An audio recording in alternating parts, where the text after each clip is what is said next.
A minha mãe, logo depois que eu nasci, assim, uns 2, 3 anos, acho que uns 3 anos, tinha 3, 4 anos, ela foi fazer uma operação que todo o sangue dela estava contaminado. Olha que loucura. Ela fez uma transfusão de todo o sangue dela. As veias dela, as artérias dela se desfaziam na mão do médico. A minha mãe fez uma safena ninguém falava de safena. Isso em 74. Imagina, 73, 74. Ninguém falava de ponte de safena nessa época. E aí o médico que fez a ponte de safena nela, né? Ela falou assim, cortaram daqui e tal, pegaram, né, a safena na perna, né? Então cortaram na perna, colocaram lá no coração e tal. Então ela tinha safenas ali safenas mamárias no coração dela. E o médico só falou para ela, não, você tá boa, tá legal. E falou que durou muitas horas, muitas horas. O sangue da minha mãe foi trocado inteirinho. Passados-se alguns anos, né? E ela sempre com esse cardiologista. Então eu lembro de alguns, chamava Dr. Ciscato. Né? Então eu lembro de alguns flashes assim, de eu ir acompanhar minha mãe lá. E ele falava assim, ô gatona, como é que você tá? Você tá bem? Pô, você tá forte, não sei o quê. Minha mãe...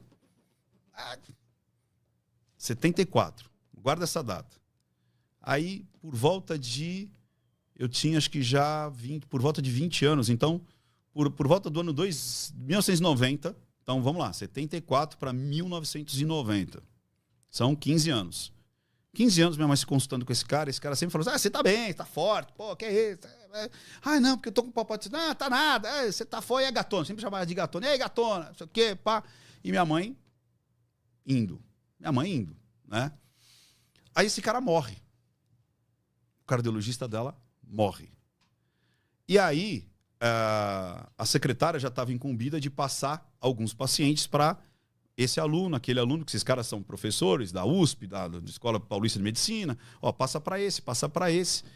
E ela passou por olha a coincidência, por um cara, eu não me lembro agora o nome dele, eu lembro que eu fui com Carvalho, Dr. Carvalho. Eu fui com ela nesse Dr. Carvalho algumas vezes e eu lembro da primeira vez, cara.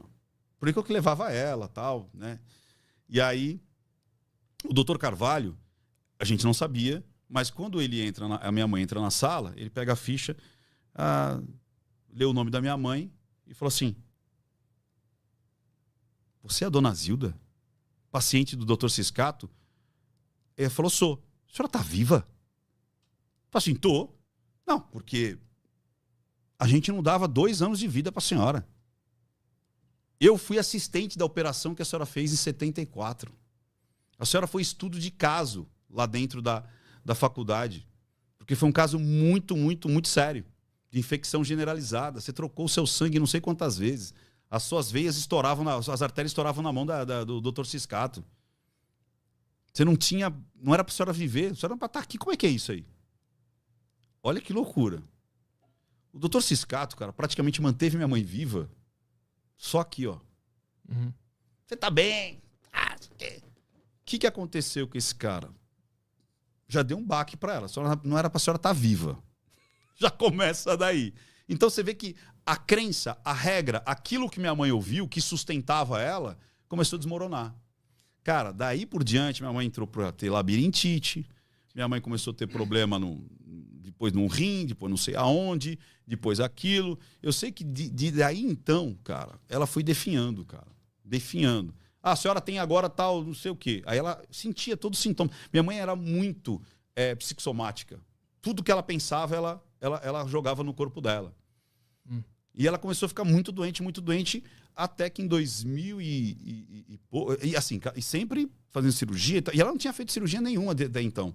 Aí depois era cirurgia de rim, cirurgia não sei do que, cirurgia não sei do que lá. A senhora é alérgica a isso, aquela gera aquilo. E ela foi definhando, cara.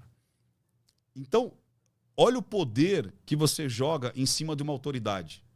O cara sustentou a vida dela, cara, praticamente ali jogando. Você tá bem. Isso tem a ver com PNL?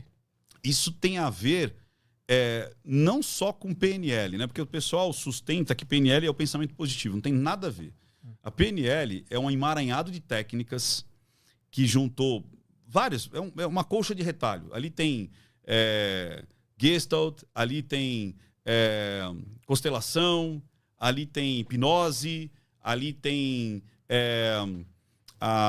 transformacional, foi pegando de Virginia Satir, Milton Erickson, o outro lá da Fritz Spears. Então foi pegando esses grandes terapeutas e foi vendo o que funcionava. Então o Richard Bandler falava, cara, isso é uma técnica que funciona, vamos pegar e melhorar. E ele percebeu que o jeito que você encarava os afetos, eu vou explicar isso daqui a pouco, os afetos do mundo, e o jeito que você conversava com você mesmo, você tinha uma ação que você tinha um resultado. Beleza? Então, praticamente você é o que você pensa. E isso interfere pra caramba. Mas pra caramba. A PNL, basicamente, é o estudo da comunicação subjetiva que você tem entre você, o mundo com você e você com você mesmo. Vou explicar isso daí. Tá. Então, o que acontece? Para fechar o quadro lá da minha mãe. Não é só biologia. Pela biologia, ela teria que ter morrido depois de 2 anos. Mas o médico sustentou a fé dela. O médico sustentou que ela estava bem. Sacou? Isso muda pra caramba o seu estado de espírito, o seu estado mental, que vai mudar o seu estado emocional, que vai mudar o seu físico, cara. A gente sabe disso. Você consegue mudar o seu estado físico pelo seu estado mental. Tem uma diferença muito, muito pesada nisso. Quando você... É aquela velha história. Se você acredita que consegue ou acredita que não consegue, você tem razão.